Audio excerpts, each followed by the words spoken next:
Huwag ka mag-alala, Torre, kasi matagal ko na talaga gusto makabugbog ng unggoy. Kung gusto mo lang talaga ng suntukan, bakit kailangan mo pa ng charity? Why do you need kailangan mo pang gamitin yung nangyayari ngayon na baha dyan sa Metro Manila? If you're really serious about this, kung gusto mo yung charity na yan, and you've laid some conditions, then let me lay my own conditions for the event. Kung serious ka talaga, ha? These are my conditions.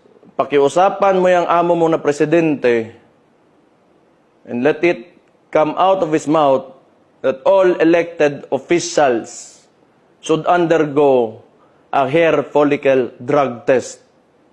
Papalagan ko yung charity mo na yan. Wala problema. If it will answer the issues nito